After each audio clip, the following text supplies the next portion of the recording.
চিরে ফেলা হবে ইউরোপের বুক। আর এই অপারেশনের সার্জন হিসেবে থাকবেন মার্কিন প্রেসিডেন্ট ডোনাল্ড ট্রাম্প ও রুশ প্রেসিডেন্ট ভ্লাদিমির পুতিন।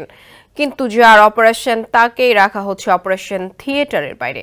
ঠিক এভাবে ইউক্রেন যখন ট্রাম্প পুতিনের ছুরির নিচে, তখন ক্ষিপ্ত হয়ে উঠেছে ইউরোপীয় নেতারা। ট্রাম্প পুতিনের সিদ্ধান্তের জোর বিরোধিতা করছেন তারা।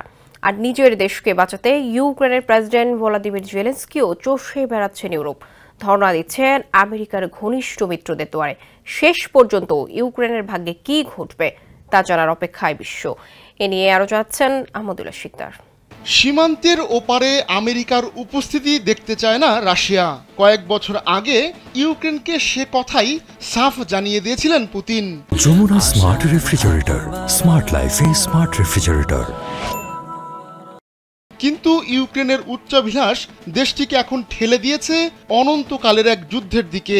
তাই প্রায় 3.5 বছর ধরে চলা যুদ্ধে ইউক্রেনের হারানোর পাল্লাটাই ভারী। এবার ইউক্রেনকে আরও ক্ষতির মুখে ঠেলে দিতে বৈঠকে বসছেন ট্রাম্প পুতিন। রাশিয়ার কাছ থেকে 158 বছর আগে কিনে নেওয়া আলাস্কাতেই হবে সেই বৈঠক।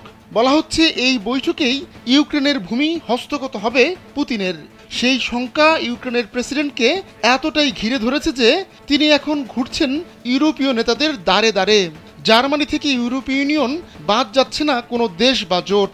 আবার ইউক্রেনের পক্ষ নিয়ে কথা বলছেন ইউরোপীয় নেতারা, যদিও ট্রাম্প এসব কথায় পাত্তা দিচ্ছেন না।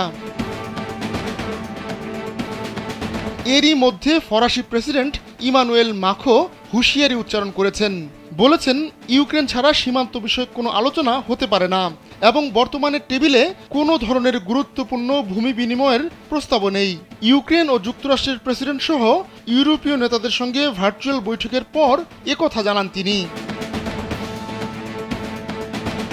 ইউক্রেন নিয়ে ভাগাভাগির এই পরিকল্পনার মাঝে দ্য টাইমস জানিয়েছে, ফিলিস্তিনে ইসরায়েলের দখলি মডেল নিয়ে এগোচ্ছেন ট্রাম্প পুতিন। সব ঠিক থাকলে ইউক্রেনের দখল করা অঞ্চলের সামরিক ও আর্থিক নিয়ন্ত্রণ থাকবে রাশিয়ার হাতে, যদিও ওই অঞ্চল ইউক্রেনের ভেতরেই থাকবে। অবশ্য ট্রাম্প প্রশাসনের শীর্ষ কর্মকর্তারা জানিয়েছেন এ ধরনের কোনো পরিকল্পনাই হয়নি। আহমদুল্লাহ শিকদার, কালবেলা।